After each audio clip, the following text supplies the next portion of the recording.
Hi welcome back to our channel Hasni Rachapudi. ఈరోజు నేను pepper chicken తయారు చేస్తున్నాను. సింపుల్గా మనం రెస్టారెంట్కి వెళ్ళకుండా ఇంట్లోనే పెప్పర్ చికెన్ ఎలా తయారు చేయాలో ఈజీ ప్రాసెస్లో చూసేద్దాం. ఇదిగోండి, పెప్పర్ చికెన్కు ముందుగా చికెన్ శుభ్రంగా కడుక్కొని, నేను 1/2 కేజీకి కొద్దిగా తక్కువ ఉందండి. ఎందుకంటే మధ్యాహ్నము చికెన్ పకోడా చేసిన, అందుకోసమని చికెన్ కొద్దిగా తక్కువగా ఉంది. 1/2 కేజీ చికెన్ అనుకోండి. 1/2 కేజీ చికెన్ శుభ్రంగా కడుక్కొని ఒక బౌల్లో వేసుకొని, దీంట్లోనే కొద్దిగా పసుపు, కొంచెం ఉప్పు, తర్వాత కొద్దిగా ఒక 1/2 టేబుల్ స్పూన్ నిమ్మరసం పిండుకోవాలి. పిండేసుకొని ఈ ఉప్పు, పసుపు, నిమ్మరసం ఈ చికెన్కు బాగా పట్టేటట్టు కలుపుకోవాలి. ఇలా బాగా కలుపుకొని, ఉప్పు, పసుపు, నిమ్మరసం ముక్కలకు పట్టేటట్టు కలుపుకొని, ఇప్పుడు దీన్ని ఒక 15 నిమిషాలు ఇలానే పెట్టేద్దాము. ఫ్రిడ్జ్ లో అయినా పెట్టుకోవచ్చు, లేదంటే ఇలానే మ్యారినేట్ చేసుకోవచ్చు. నేను ఇలానే పెట్టేసి మూత పెట్టేస్తున్నా. ఇవన్నీ మూత పెట్టేసుకొని పక్కకు పెట్టేద్దాము. ఇవన్నీ చికెన్ కలిపి పక్కన పెట్టుకున్నాం కదా. ఇప్పుడు స్టవ్ పైన కడాయి పెట్టుకొని, దాంట్లో పెప్పర్, మిరియాలు, మనకు తగినన్ని మిరియాలంటే నేను 1/2 కేజీ తీసుకున్నాను కదా చికెన్, అందుకోసమని చూడండి ఒక 1.5 టేబుల్ స్పూన్ మిరియాలు, తర్వాత ఒక 1/2 టేబుల్ స్పూన్ సోంపు అంటే మనం తాంబూలంలో వేసుకుంటాం కదా పాయసంలో, అది సోంపు. తర్వాత కొద్దిగా జీలకర్ర, ఒక 1/2 టేబుల్ స్పూన్ జీలకర్ర. ఇవ్వండి, చెక్క, లవంగ, యాలకులు వేసుకొని ఇవన్నీ లైట్గా మాడకుండా వేయించుకోవాలి. ఇవ్వండి, లైట్గా మాడకుండా వేయించుకోవాలి దూరగా. ఎక్కువ మాడితే ఇవి చికెన్ అంత టేస్ట్ ఉండదు, మాడిన వాసన వస్తుంది. అందుకని మిరియాలు అవి మాడకూడదు. సిమ్లో పెట్టుకొని, పూర్తిగా సిమ్లో పెట్టుకొని వేయించుకోవాలి.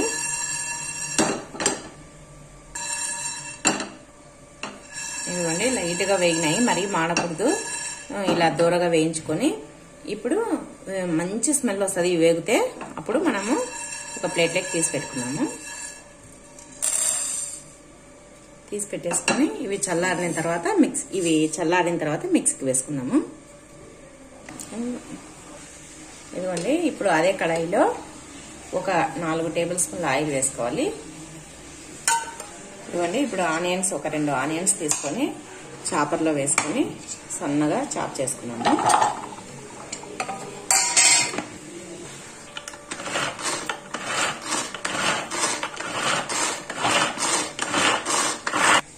ఇదిగోండి, ఆయిల్ హీట్ ఎక్కింది. ఇప్పుడు దీంట్లో జీలకర్ర, ఆవాలు, తర్వాత కరివేపాకు, తర్వాత వెల్లుల్లి ఇలా ఒలిచి చిన్న చిన్న ముక్కలుగా కట్ చేసుకున్న ఈ వెల్లుల్లి వేసుకోవాలి.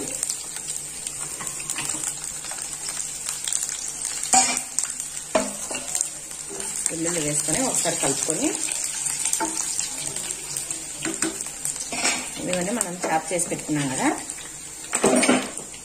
చూడండి ఇలా చిన్నగా చాప్ చేసి పెట్టుకున్నాం కదా, ఈ ఆనియన్స్ పేస్ట్ ను వేసేసుకున్నాం.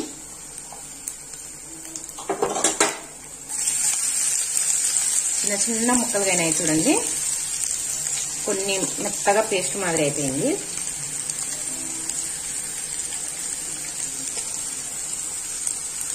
వేసేసుకొని కలుపుకున్నాము.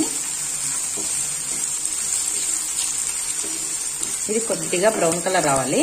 ఈ అల్లం వెల్లిపాయలు వేసినాం కదా అవి, తర్వాత ఆనియన్స్, ఇవన్నీ ఈ లోపుగా అల్లం వెల్లుల్లి పేస్ట్ దంచుకున్నాము. ఇదిగోండి, వెల్లుల్లి, అల్లము 2 కలిపి దంచుతున్నా. ఫ్రెష్ గా వేసుకుందామనేసి దంచుతున్నాను.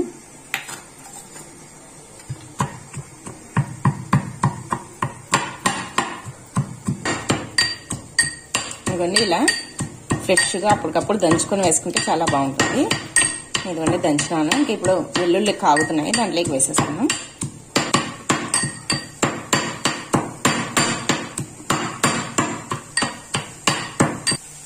ఇదిగోండి, ఇప్పుడు ఉల్లిపాయలు వేగినాయి కదా, ఇప్పుడు అల్లం వెల్లుల్లి పేస్ట్ వేసుకున్నాం 1 టేబుల్ స్పూన్ వేసుకొని, ఇది కూడా పచ్చివాసన పోయేంత వరకు కలుపుకోవాలి.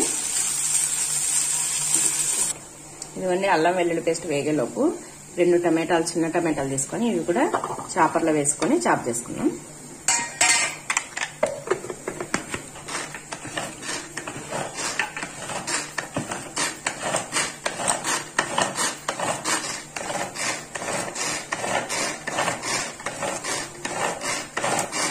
ఇదిగోండి అల్లం వెల్లుల్లి పేస్ట్ బాగా వేగింది. ఇప్పుడు చాప్ చేసుకున్న టమాటా ముక్కల్ని దీంట్లోకి వేసేసుకోవాలి.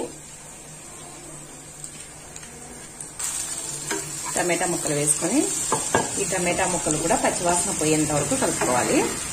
చాలా బాగుంటుందండి ఈ పెప్పర్ చికెన్. చపాతీలేకి, రైస్ లేకి, పులావ్ లేకి, దేంట్లోకైనా బాగుంటుంది.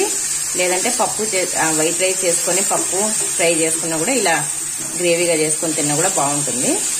ఒకసారి మీరు కూడా ఖచ్చితంగా ట్రై చేయండి ఈ రెసిపీని. ఎవరైనా మన ఛానల్ ఫస్ట్ టైం చూస్తున్నట్టయితే ప్లీజ్ లైక్ చేయండి, సబ్స్క్రైబ్ చేసుకోండి, మీ ఫ్రెండ్స్కు, మీ రిలేటివ్స్కు షేర్ చేయండి. ఇదిగోండి టమాటా ముక్కలు కూడా బాగా మగ్గినాయి కదా. ఇప్పుడు దీంట్లో 1/2 టేబుల్ స్పూన్ చికెన్ మసాలా, ఇదిగోండి కొద్దిగా ఉప్పు, ఇదాక మ్యారినేట్ చేసినప్పుడు వేసినాం కదా ఉప్పు పసుపు, అందుకని కొద్దిగా వేసినాను. ఇదిగోండి చాట్ మసాలా, కొద్దిగా చాట్ మసాలా వేసుకున్నా, ఎక్కువ అవసరం లేదు, కొద్దిగా సరిపోతుంది. ఇవన్నీ కొద్దిగా ధనియాల పొడి, ఇవన్నీ వేసుకొని ఒకసారి బాగా కలుపుకొని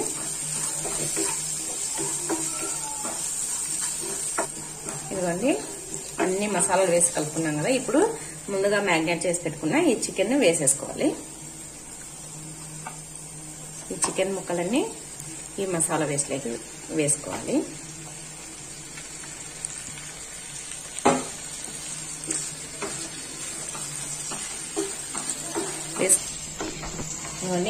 ఈ మసాలా అంతా వీటికి పట్టేటట్టు ఈ చికెన్ ముక్కలకి బాగా కలుపుకోవాలి.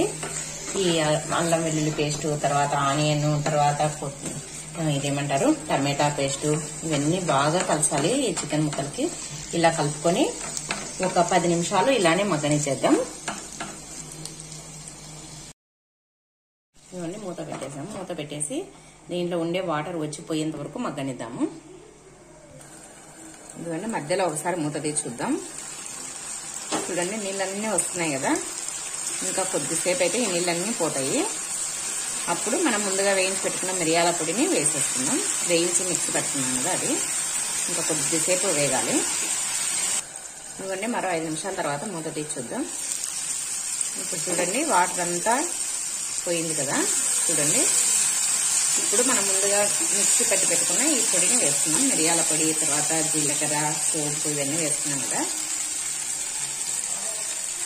ఈ పెప్పర్ పొడిని వేసేసుకొని ఈ పెప్పర్ పొడి అంతా ఈ చికెన్ ముక్కలు పట్టేటట్టు బాగా కలుపుకోవాలి. ఇదిగోండి ఈ విధంగా ఈ మిరియాల పొడి అంతా బాగా ముక్కలు పట్టేటట్టు కలుపుకోవాలి. చూడండి ఎంత బాగుందో, మంచి స్మెల్ వస్తుంది. ఇప్పుడు ఇవన్నీ వేసి సోంపు ఇవన్నీ ఉన్నాయి కదా ఆ పొడిలో, అందుకోసమని మంచి స్మెల్ వస్తుంది. ఈ కర్రీ చాలా అంటే చాలా బాగుంటుందండి. ఖచ్చితంగా మీరు కూడా ఒకసారి ట్రై చేయండి, మీకు బాగా నచ్చుతుంది. ఇప్పుడు ఈ మసాలా అంతా పట్టేటట్టు ఒక 5 నిమిషాలు మూత పెట్టేసుకొని సిమ్లో పెట్టేసుకుందాం. ఇదిగోండి మధ్య మధ్యలో అలా కలుపుతూ ఉండాలి, ఎందుకంటే మాడిపోతుందేమనేసి మళ్ళీ ఒక 2 నిమిషాల తర్వాత కలుపుతున్నాను. ఇదిగోండి కొద్దిసేపు అయిన తర్వాత మూత తీసి చూస్తే చూడండి మసాలా అంతా బాగా పట్టేసి ఆయిల్ అంతా పక్కకు వచ్చేస్తుంది కదా. చూడండి మంచి స్మెల్ వస్తుంది. ఇప్పుడు ఇదంతా ఒకసారి బాగా కలుపుకొని ఇప్పుడు మనకు కావాల్సినంత వాటర్ పోసుకోవాలి. అంటే మన గ్రేవీకి మనం రైస్ లేకైతే కొంచెం గ్రేవీ ఎక్కువ చేసుకోవాలి, చపాతీలకి అయితే కొద్దిగా తక్కువ చేసుకుంటే బాగుంటుంది. నేనైతే ఈ కర్రీ చపాతీలకి చేస్తున్నాను. చూడండి ఇలా ఈ విధంగా ఒక 1/2 గ్లాస్ వాటర్ పోసిన నేను, ఇంకా కొద్దిగా పోస్తాను నేను. ఇంకా ఇప్పుడు మనము ఉప్పు సరిపోయిందా లేదో ఒకసారి చెక్ చేసుకొని, ఇంకా సరిపోయింటే ఇంకా మూత పెట్టేసి ఒక 10 నిమిషాలు మగ్గనిస్తే ఈ పెప్పర్ చికెన్ రెడీ అయిపోతుందండి. ఇప్పుడు ఒకసారి ఉప్పు టేస్ట్ చేస్తా.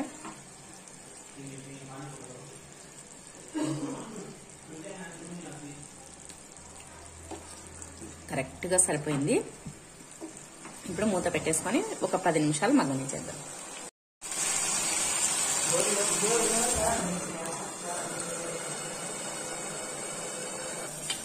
ఇదిగోండి ఒక 5 నిమిషాల తర్వాత మూత తీసి చూద్దాం. నీళ్లు పోసినాం కదా, ఒక 5 నిమిషాల తర్వాత మూత తీసి చూద్దాం. చూడండి అంత చిక్కగా అయిపోతుంది, గ్రేవీ అంతా దగ్గరకు వచ్చేస్తుంది, ఆయిల్ కూడా పక్కకు వచ్చేస్తుంది. అంటే ఆయిల్ పక్కకు వచ్చేస్తే ఇంకా చికెన్ కర్రీ రెడీ అయిపోయినట్టే.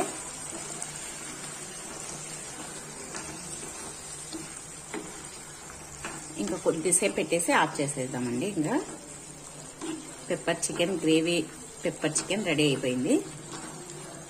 ఇంకా కొద్దిసేపు పెడదాము, ఇంకొక 5 నిమిషాలు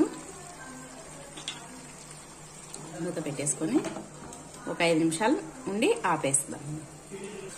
ఇదిగోండి మరో 5 నిమిషాల తర్వాత మూత తీసి చూస్తే చూడండి ఎమ్మీగా ఉండే పెప్పర్ చికెన్ రెడీ అయిపోయింది.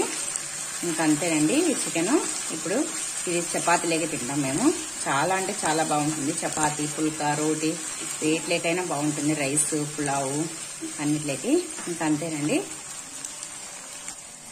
ఇదిగోండి పైన కొద్దిగా కొత్తిమీర చల్లుకొని ఇంకా స్టవ్ ఆపేస్తున్నా. అంతేనండి, వేడివేడిగా ఉండే పెప్పర్ చికెన్ రెడీ అయిపోయింది.